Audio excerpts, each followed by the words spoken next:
Les Kassai oriental à l'épreuve de la décentralisation et la réforme minière, c'est l'intitulé du thème de la conférence échange organisée ce samedi 19 novembre par la structure Génération Consciente plus 243 ASBL dans la salle de conférence de l'INPP Mbujimaï, à l'attention des professeurs d'université, étudiants, structures membres de la société civile, professionnels des médias ainsi que différents invités des marques. Dans son mot d'ouverture, le président du conseil d'administration de la Génération Consciente, plus 243 ASBL, Prince Kaboza Bintou, a, après avoir souhaité la bienvenue aux participants, rappelé l'objectif de sa structure, celui de lutter pour la participation des jeunes dans les institutions de prise de décision. Je commence d'abord par vous souhaiter la bienvenue et nous vous remercions aussi pour votre présence. Je sais que vous avez beaucoup de choses à faire, ça n'a pas été facile. Il y a eu beaucoup d'invitations, mais vous avez trouvé très important de venir réussir à cette invitation et aussi profiter de ces cadres pour l'échange du développement de la province du Kassai oriental. Ce n'est pas pour rien que la Génération Consciente a existé. La Génération Consciente a existé pour sûrement le développement de la province du Kassai oriental. Mais sur quoi repose notre objectif? La Génération Consciente lutte pour la ferme participation de la jeunesse à la gestion de la chose publique. Consciente plus 243. La Génération Consciente plus 243 ne regroupe pas seulement le jeune kassaïen, parce que notre champ d'action est plus vaste.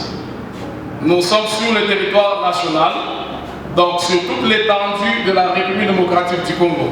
Abordant les thèmes, l'unique conférencier du jour, Maître Samuel Kabongo, avocat au barreau de Kinshasa Matete, a de prime abord fait un aperçu historique sur la décentralisation, méfaits et avantages pour les Kassai oriental.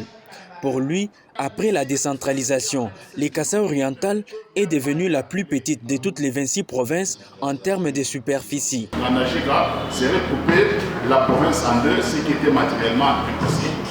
Mais fort malheureusement, la décentralisation que nous avons héritée, à la suite de cette constitution, fait d'aujourd'hui du Kassai oriental la province la plus petite de la République démocratique du Congo, pire que la même plus petite que Kinshasa qui n'est même pas une province. C'est inhabitué dans le domaine de la régionalisation, mais c'est la situation que nous avons aujourd'hui.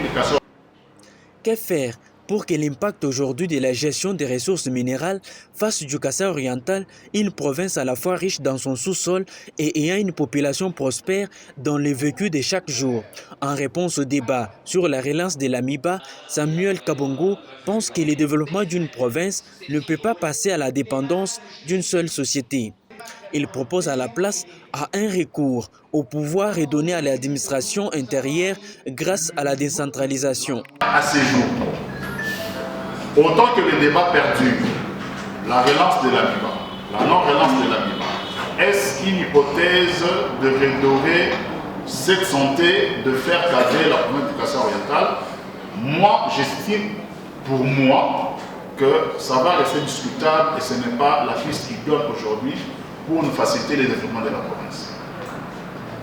Ainsi, dans ma compréhension, le développement de la province que l'on a aujourd'hui ne peut plus passer par une dépendance d'une seule société qui doit produire, qui s'appelle l'État.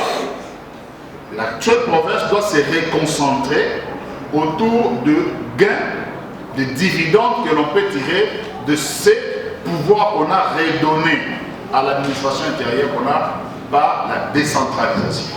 Évoquant les cas de la société Anu Congo d'investissement minier SACIM basée dans les territoires des Miabi, dont l'exploitation des diamants ne profite ni au territoire ni à la province. Pour mettre fin à cette situation macabre, Samuel Kabongo demande à l'État congolais d'arrêter de ramener la production vers Kinshasa sans garantie de retourner ce que le Kassai oriental mérite. Nous sommes dans un contexte où ce que nous produisons nous sert à quoi? Et ça a quelle destination? Quel intérêt nous les produisons? Et qu'est-ce que nous réservons aux générations futures?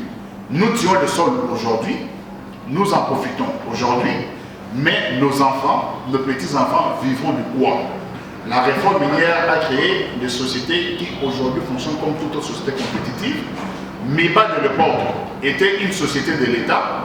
L'État pouvait tirer les MIBA, il pouvait remettre l'argent dans MIBA. Mais aujourd'hui, MIBA doit reproduire son propre argent. Et même à Sassim, Sassim est une mine posée sur un carré minier de la MIBA. Donc MIBA a toujours un dividende dans Sassim, une dividende dans Sassim. Mais même si nous avons tout ça, où est-ce que nous destinons cette richesse?